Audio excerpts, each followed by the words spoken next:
Aku yakin aku tidak gila. Tapi kalau begitu, kenapa aku masih bisa mendengar suara adikku, padahal dia tidak pernah ada?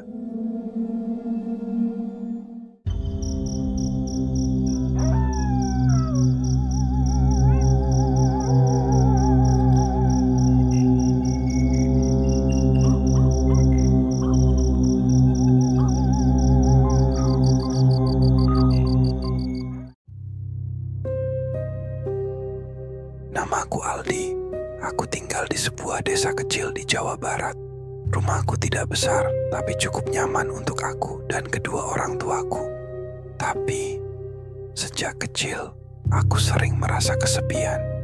Aku anak tunggal, tidak punya saudara.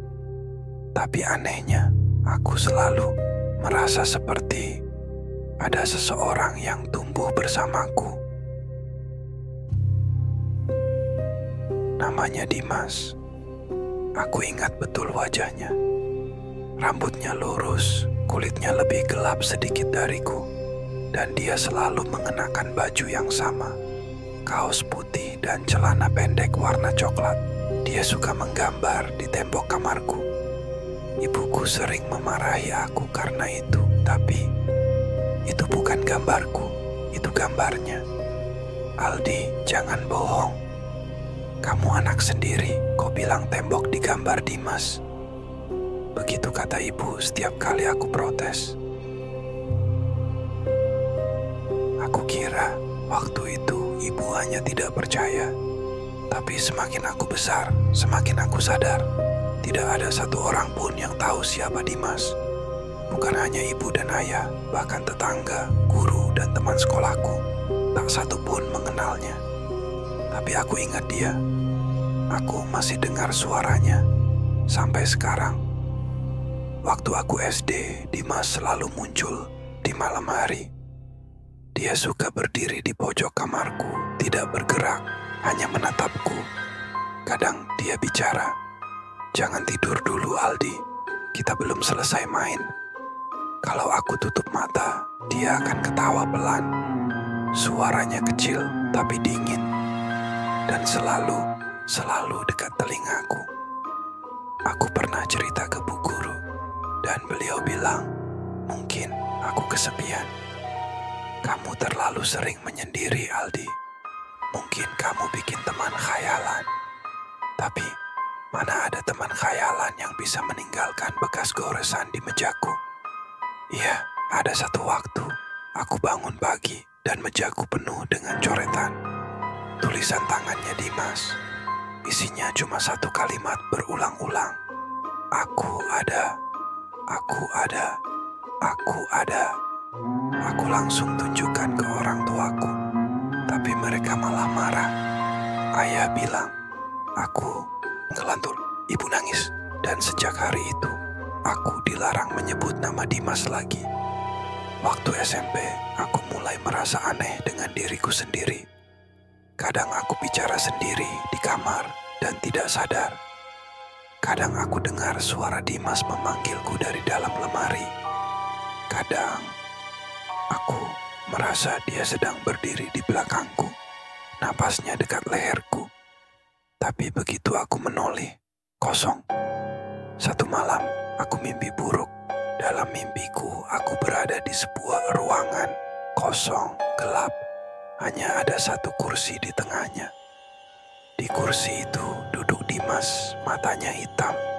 Bukan irisnya saja, tapi seluruh bola matanya.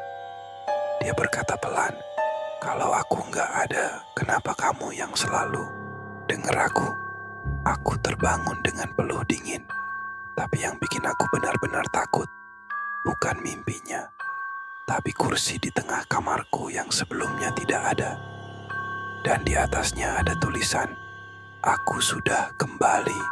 Saat SMA, aku mulai mencari tahu. Aku baca buku psikologi, aku browsing di internet. Aku bahkan tanya-tanya diam-diam ke psikolog sekolah. Semua bilang itu bisa jadi trauma masa kecil atau halusinasi karena kesepian. Tapi aku tidak pernah merasa sendiri. Dimas selalu ada. Sampai suatu hari, aku nekat nanya langsung ke ibu lagi. Kali ini aku tidak ingin dimarahi atau diabaikan. Aku ingin kebenaran. Ibu, kataku sambil duduk di sampingnya. Apa aku pernah punya saudara? Ibu langsung diam. Wajahnya pucat. Lalu dia bilang, sesuatu yang mengubah hidupku. Dulu, kamu memang kembar, Aldi. Tapi adikmu meninggal waktu masih dalam kandungan. Dia gak pernah lahir. Dunia rasanya berhenti. Dimas memang tidak pernah hidup. Tapi kenapa aku selalu mengingatnya?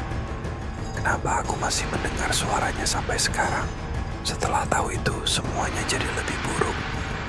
Suara Dimas makin sering muncul. Sekarang bukan cuma di malam hari. Kadang saat aku mandi. Kadang saat aku di sekolah. Kadang saat aku sedang bicara dengan orang lain. Pernah, waktu aku presentasi di kelas, aku tiba-tiba diam dan membeku. Karena aku lihat Dimas berdiri di antara teman-temanku. Dia tersenyum, tapi matanya masih hitam. Dan pelan-pelan aku mulai mengerti, Dimas tidak ingin pergi. Dia tidak bisa, karena dia hidup di dalam pikiranku, di dalam bagian diriku yang tidak pernah lahir. Mungkin itulah kenapa aku sering merasa kosong. Mungkin karena ada ruang di dalam diriku yang seharusnya diisi oleh dia.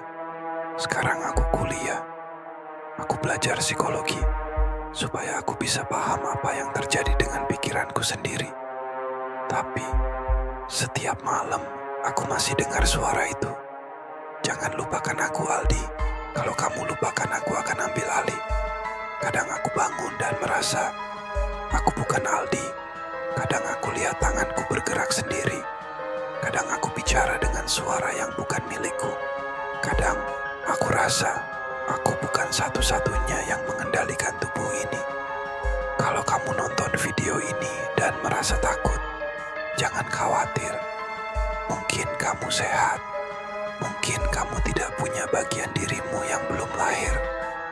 Tapi kalau suatu hari kamu merasa ada suara kecil yang memanggilmu dari dalam kepala, jangan jawab. Jangan ajak bicara.